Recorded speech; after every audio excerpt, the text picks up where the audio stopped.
Interogasi karya Putu Wijaya. Seorang tersangka diinterogasi dalam ruangan pos polisi yang hanya berisi satu meja dan dua kursi. Ia disekap dengan tuduhan sudah membunuh satpam yang menjaga rumah seorang bos, mantan pejabat kaya raya yang sedang maju dalam pilkada. Petugas satu dan bos, ruangan masih gelap. Hanya terdengar percakapan. Bapak kenal orang itu? Sama sekali tidak. Pernah melihat sebelumnya? Tidak. Almarhum korban satpam Bapak punya hubungan apa dengan orang yang membunuhnya itu? Lampu menyala. Tidak ada.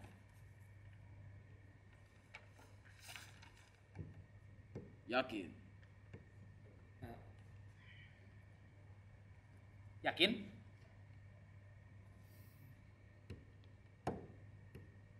Bagaimana Bapak bisa yakin mereka tidak punya hubungan?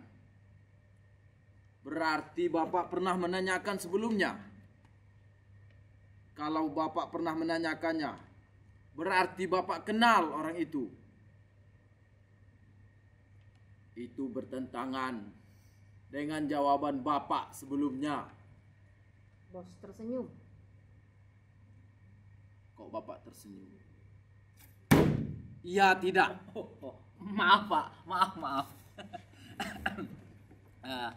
Begini, saya seorang politikus.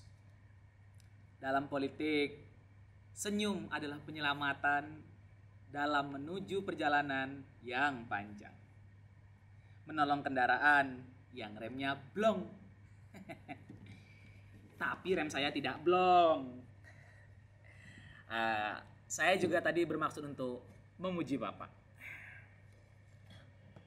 Pertanyaan-pertanyaan yang Bapak sampaikan tadi dalam proses peradilan biasa disebut dengan cross examination. Pertanyaan-pertanyaan gencar yang bisa memojokkan terdakwa sehingga akhirnya kepepet lalu terpaksa mengaku. Tapi saya bukan terdakwa.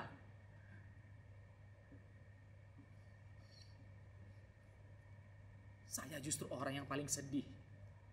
Karena korban adalah karyawan saya yang paling setia. Rajin, dengan dedikasi yang sulit tergantikan.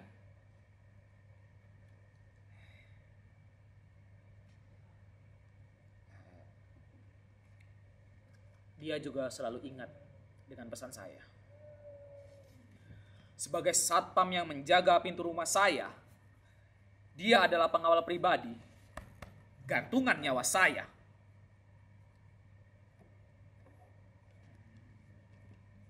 Dan sebagai seorang politikus, meskipun semua orang menurut saya baik, belum tentu mereka juga seperti itu. Musuh yang kelihatan memang tidak berbahaya, karena kita bisa menghindar. Tapi yang tidak kelihatan,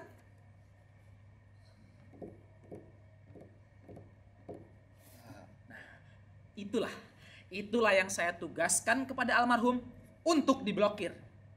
Saya larang dia untuk memiliki banyak teman, karena nanti itu akan menyulitkan dia dalam bekerja. Ya, jadi temannya itu paling banter 5 orang, Pak. Itu pun satpam yang lain. Saya kenal mereka semua. Petugas satu tersenyum.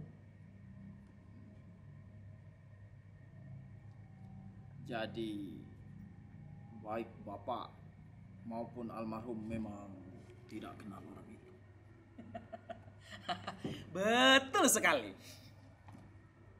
Berdiri mengulurkan tangan. Terima kasih Pak Raja atas informasinya. Wawancara kita sudah selesai. Mereka bersalaman. Terima kasih kembali, Pak. Nanti kalau masih ada urusan dengan saya, silakan ditelepon. Selamat siang, Pak. Bos keluar.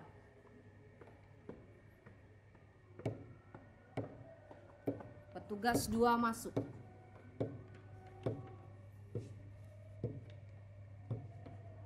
Jadi tidak kenal, Pak.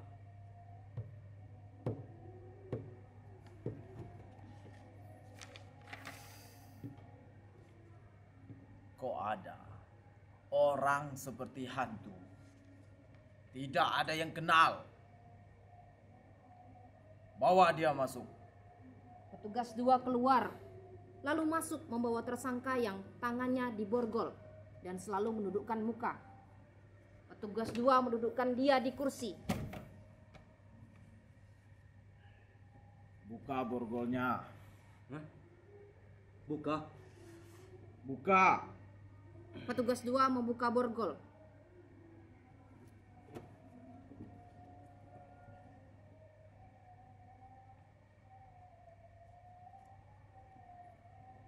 Kamu boleh keluar.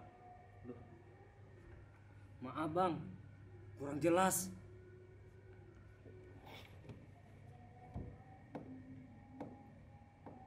Kalau kamu mau belajar mengupas duren, silahkan lihat.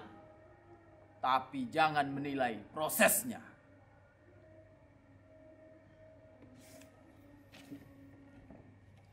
Di rumah makan, kalau kamu memeriksa dapurnya sebelum kamu makan, kamu juga bisa muntah.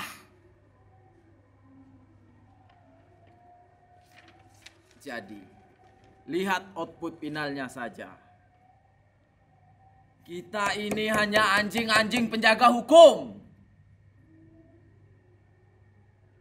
Demi mengejar keadilan untuk kesejahteraan masyarakat. Jadi bertindaklah sebatas anjing saja. Jangan coba-coba jadi nabi di sini. Bisa kacau balau. Kepada tersangka sambil meletakkan sebungkus rokok di depan tersangka.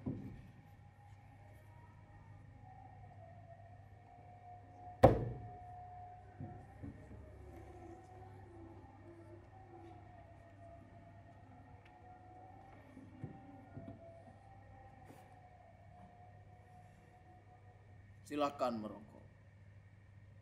Supaya kamu rileks dan santai.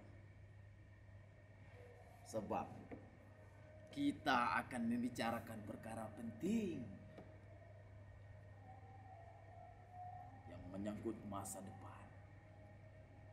Masa depan banyak orang, termasuk masa depanku dan masa depan istri dan 5 anak almarhum yang ditinggalkan. Dan masa depan bos yang mungkin saja akan memimpin kita. Kamu manusia nomor 1, bro. Dan semua itu tergantung kamu.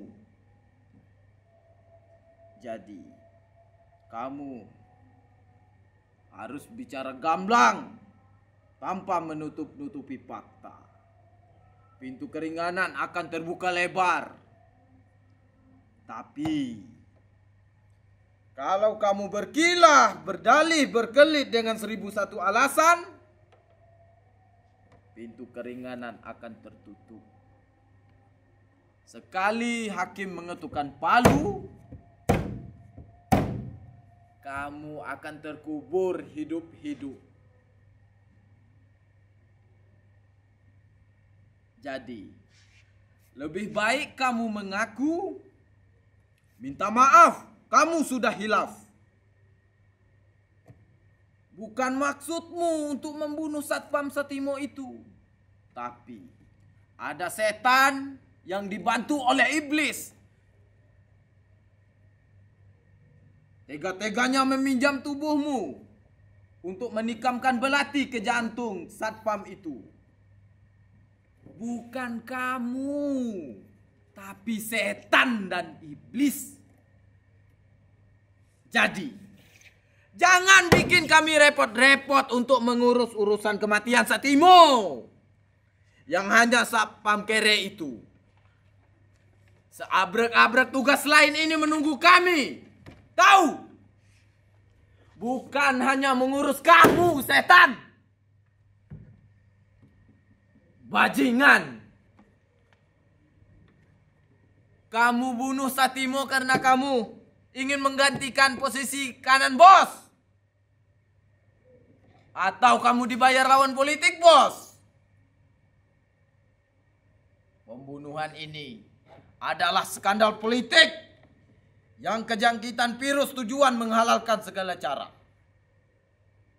Satimo yang tahu urusan kecurangan bosnya menjadi korban. Begitu? Aku penasaran. Berapa juta kamu dibayar? Siapa yang kamu wakili? Diri kamu sendiri semata-mata uang? Atau ini kriminalitas berbasis politik? Bicara! Cepat bicara! Demi Tuhan, sebelum aku pecahkan kepalamu. Petugas itu menghunus pistol dan memasukkan loopnya ke mulut tersangka. Mengaku! Tersangka gemetar ketakutan, tapi tak menjawab. Petugas itu menarik lagi pistolnya keluar dari mulut tersangka. Ini kesempatanmu yang terakhir untuk memperbaiki reputasiku. 2 bulan lagi aku pensiun. Bicara! Berikan aku kebenaran. Atau kamu lebih suka ini? Petugas satu menempelkan pistol ke pelipis tersangka. Ini kesempatanmu yang terakhir. Mengaku atau mati. Aku hitung. 10, 9, 8, 2. Tersangka gemetar ketakutan. Bangsat! Maaf bang, saya paham yang Bang katakan. Tapi dia bisu dan tuli bang.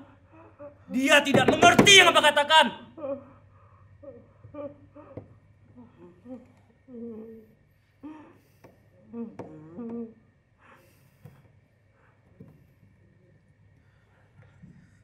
Aku tahu. Aku hanya ingin meyakinkan dia tidak bersalah.